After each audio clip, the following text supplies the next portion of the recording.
Hello, see this wall? It has two quirky details. One is that it was built in the Cyclopean style, meaning with odd-shaped blocks fitted one to the others.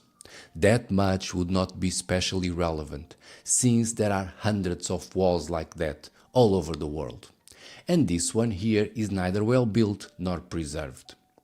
The interesting bit is that this wall has some ancient writings on it, and that is rare, making it for one of only two cases in all of Europe and South America, because all the other Cyclopean walls on both sides of the Atlantic have nothing written on them. No one ever wrote about building a Cyclopean wall. And that is the mystery we will try to sort out today.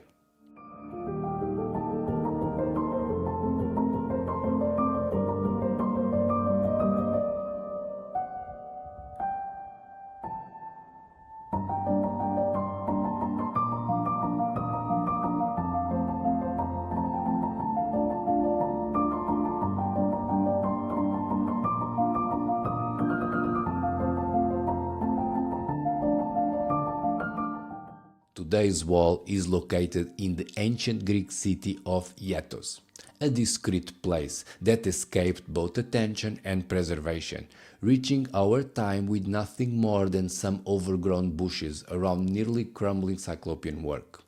Looking closely at the stones, we can see some scribblings, called Ephebian, that were graffited during the 3rd and 4th centuries BC by local youths asking for protection in upcoming wars. Not far, there is the second Cyclopean wall, with some ancient writings on it. This one is the Emancipation Wall in Delphi, bang at the center of the most sacred site of antiquity, rightly famous for the exceptional stonework, and for being used as a canvas by freed slaves writing thank you prayers. The writing proves the wall is older than the scribblings, with how much older depending on the perspective. The mainstream says the wall are only about 5 minutes older than the words, but the contents of the writing indicate a much older age, as seen in another case of a somewhat polygonal wall that attracts prayers. The Wailing Wall in Jerusalem has some of the most impressive polygonal blocks, and it is used as a prayer destination, chiefly because it is a remnant from a deep past. Finally, we have to consider that in hundreds of such walls built in this intricate fashion, there is not a single text about them.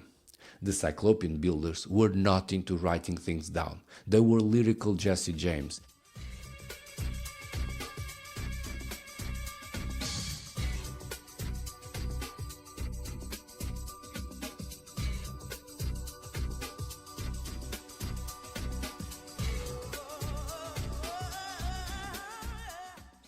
Cyclopean walls, the construction with odd-shaped stones that are found in large concentrations in South America and Southern Europe, have something in common beyond the construction technique. They are all prehistoric. Just to clarify, prehistory is not the same as history. By definition, history only begins with writing, and before that, whatever was going on pre-writing is, you guessed it, prehistory.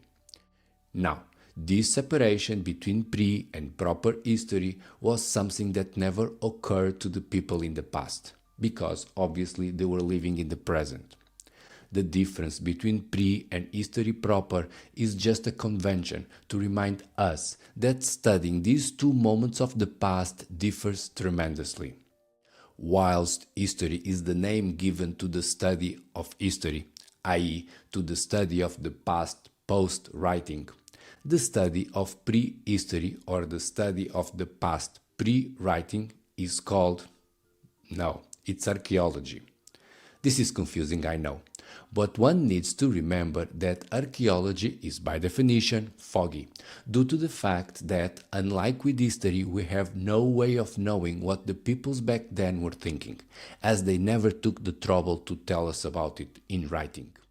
Thus, archaeology involves massive speculation, made on top of scarce evidence, which requires humility, proposing theories, and also makes it more fun.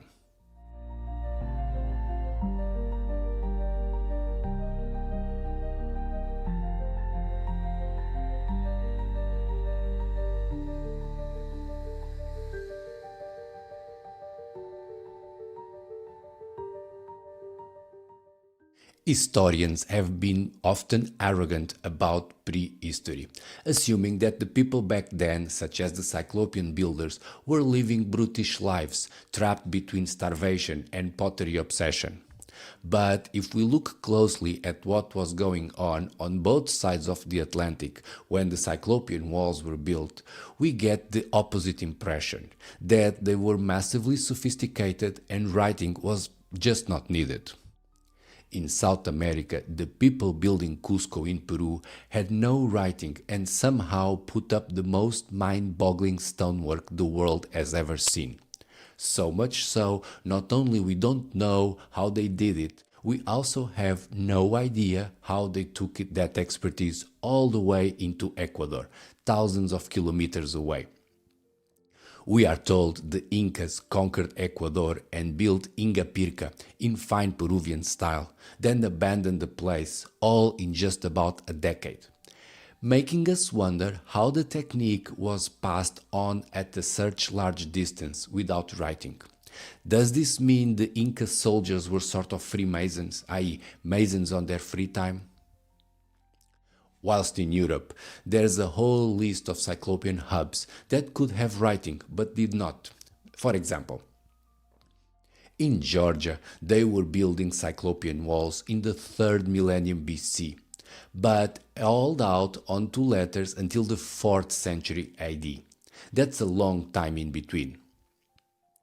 In Sardinia, the Cyclopean Nuragic people were surrounded by bookworms, such as the Romans, Greeks, or the Carthaginian, but never cared to write about anything. In Greece, there were two alphabets in the Bronze Age, Linear A and Linear B, but they are found either in non-Cyclopean sites, such as Knossos in Crete, or ranting about the high life inside the palaces of Mycenae, unusable by the population that was building the walls. Even before all that, the two oldest examples of writing are 1. The cuneiform in Mesopotamia, and 2. Probably the Varna tablets in Romania. Both are dated to the 5th millennium BC, long before Cyclopean walls, and both are to be found in areas without those walls, despite being not so far from proper Cyclopean hubs. All this to say that the same way Cyclopean or polygonal works dispensed with mortar, they could have also dispensed with writing. Both writing and mortar are older inventions than the Cyclopean works, and neither is used by Cyclopean builders.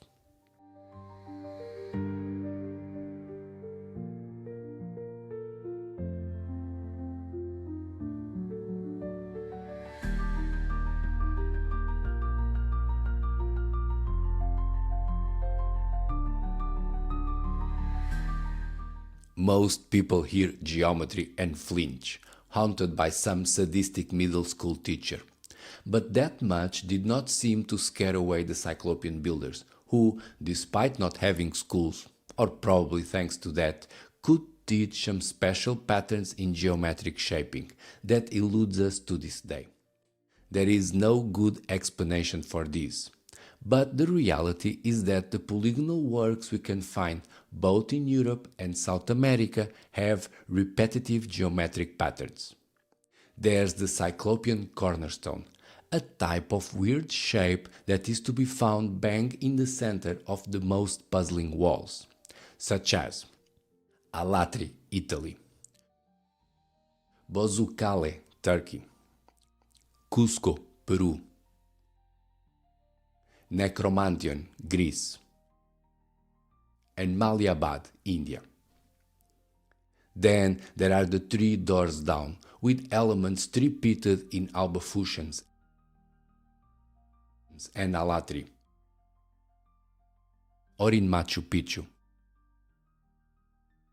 Or, to that purpose, the trapezoidal false door, in all those same places as the triplets. These repeating patterns could be just coincidences, as Cyclopean builders were making so many of these odd-shaped polygonal stones, they were bound to repeat some formats.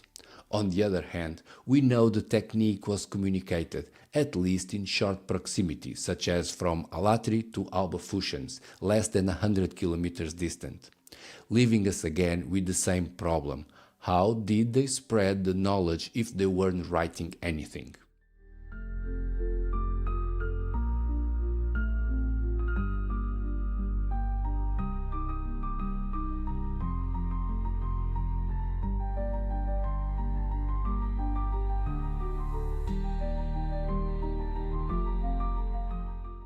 Worse than geometry in terms of inducing school PTSD is trigonometry, that most people find truly violent, blocking them from memorizing even the Pythagorean theorem, and for that failing to appreciate how amazing it was.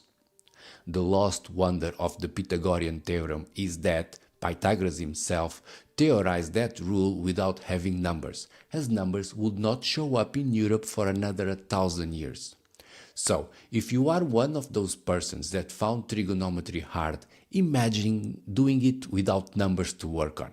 How the hell does one even calculate the square root of a word? Whilst that, on the other side of the ocean, things were not easier for the mathematically challenged, because the Inca supposedly spread all their unrepeatable stoneworking knowledge far and wide, without any form of writing, and relying only on some tapestry abacus.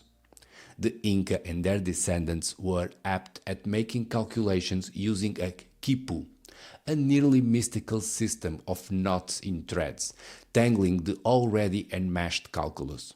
All these examples showing how the ancient could dispense with bureaucratic schooling and still advance this knowledge.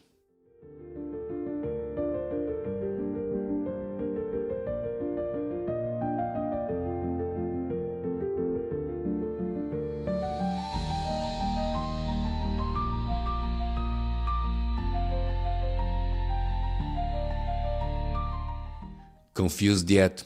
Me too. We know Cyclopean builders did not like to write about their stuff, both in Europe and in South America. Still, we see Cyclopean work spreading like wildfire.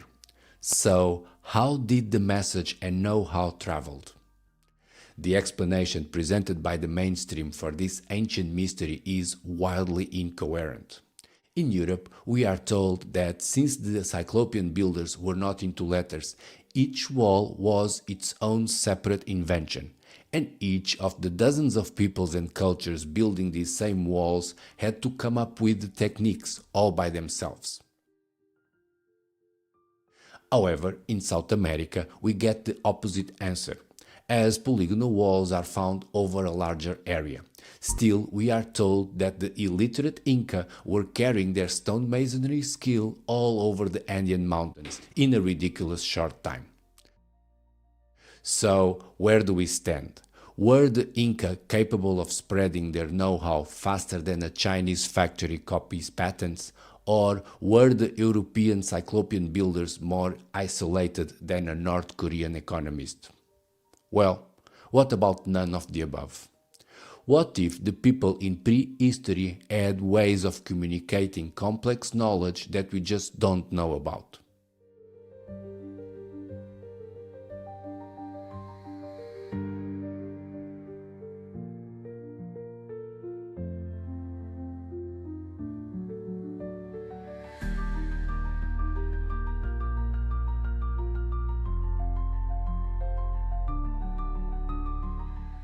Here's the thing. One fair sign that the writing on the walls at the beginning of this video is significantly newer than the wall itself, or that the walls are much older than the writings on it, is that people don't usually leave prayers onto new stuff. Another sign is to be read in all the other cases of Cyclopean walls that no one ever cared to write about. as not a single soul ever dropped the line bragging about building one, neither in Europe nor in South America. Cyclopean builders seem to be quite against the whole idea of letters, even if sometimes living in close proximity to people that had writing. Still, they managed to spread their know-how far and wide, making for one of those prehistoric mysteries that history cannot solve. To make matters more intriguing, the builder's secret skill went way beyond the walls. Cyclopean builders were outstanding hydraulic engineers, building canals and draining lakes in a way that the illustrious Greeks, the famous forefathers of modern culture, could not, as we'll see next.